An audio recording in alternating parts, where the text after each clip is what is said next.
I have one question that I just can't stop thinking about it. Why are we not teaching our kids about mental health? Hey, it's Chris with the Rewired Soul, where we talk about the problem, but focus on the solution. And this is mental health advice.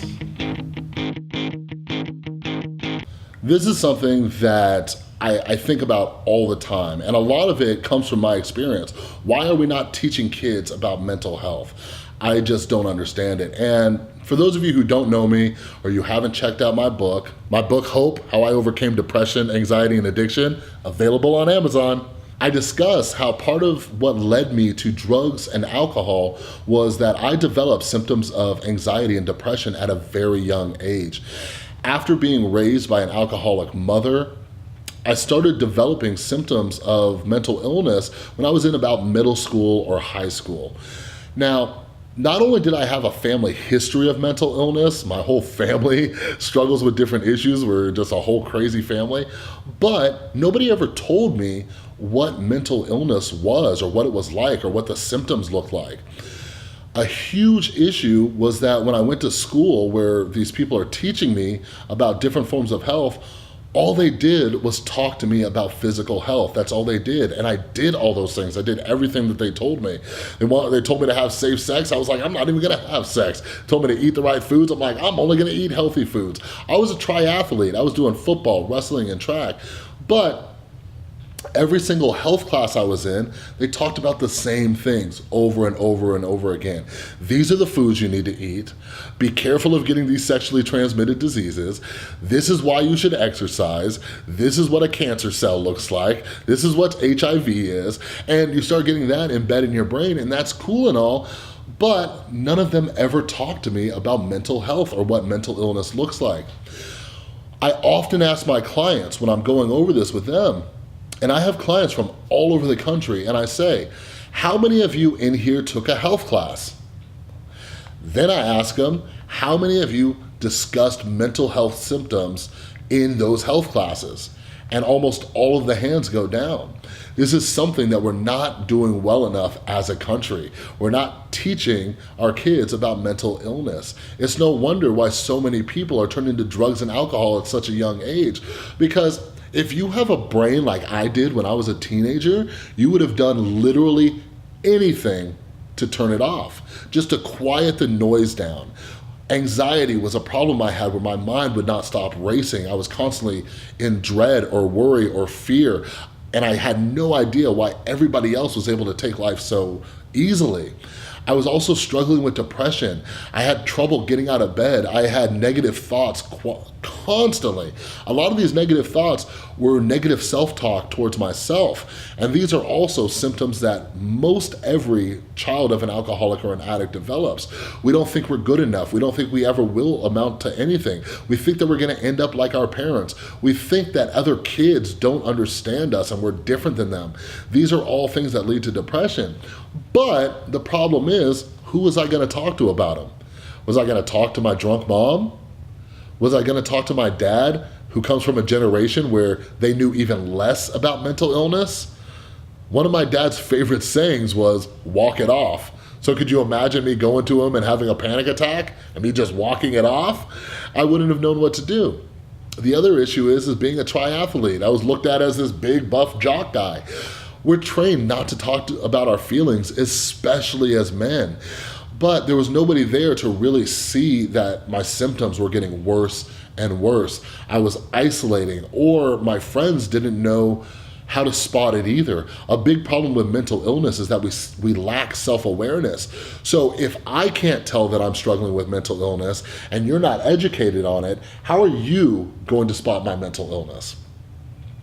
So if you're a parent, I highly, highly, highly encourage you to start teaching your children about mental health. This is something that if our schools aren't doing it, we really need to start bringing this conversation into the house. My son is only 8.5 years old right now, and I've been talking to him about mental health since he was probably about 5 or 6 years old. So what you need to understand about me is that when I got sober, my son was only 3 years old, and I got sober in California. I'm very fortunate because he doesn't even really remember me being out there. But now that I work at a drug and alcohol treatment center, I want him to learn about what I do.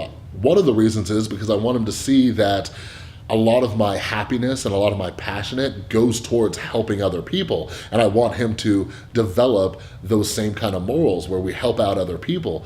But when he asks me what I do, I make the conversation catered to his age. So I don't just tell him, hey, I work with guys who shove needles in their arms. I don't do that. I talk to him about addiction. There's this big misconception or even a myth out there. And people think that if we don't talk about mental illness, if we don't talk about addiction, then people won't develop mental illness or addiction. That is absolutely incorrect, and it's been proven by studies over and over and over again. Children, teenagers, young adults are naturally curious and they're naturally impulsive. So if we're not talking to them about what mental illness looks like or what drug addiction or drug abuse looks like, they're more likely to try it and get involved in it before they even know how to stop it. So when we talk to our kids about mental health and the importance of it, then they feel that there's more open lines of communication. I can tell you from firsthand experience, when I was growing up and I started developing these symptoms of anxiety and depression, I didn't want to tell anybody.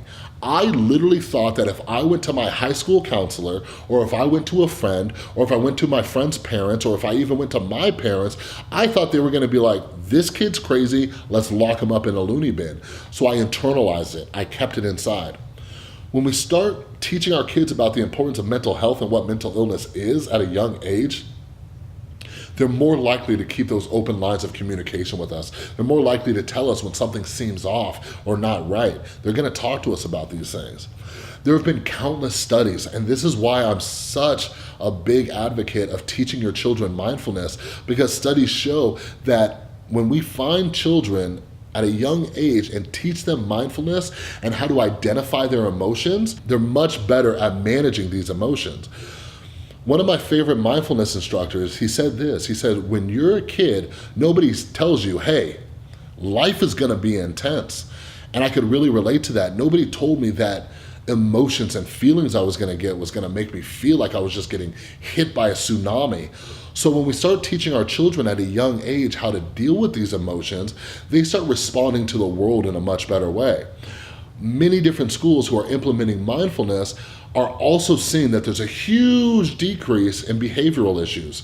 Why? Because we need to understand that a lot of children who are lashing out and having behavioral problems is because they don't know how to deal with their emotions. There are a lot of kids who are growing up in poverty or growing up with parents who are drug addicts or alcoholics. They have a lot of internalized anger, they have a lot of internalized fear and guilt, and they don't know how to deal with it.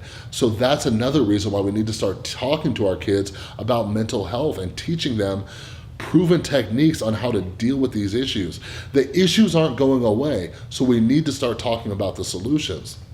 Again, my goal in a perfect world would be that we live in a society where we focus on mental health as much as we focus on physical health.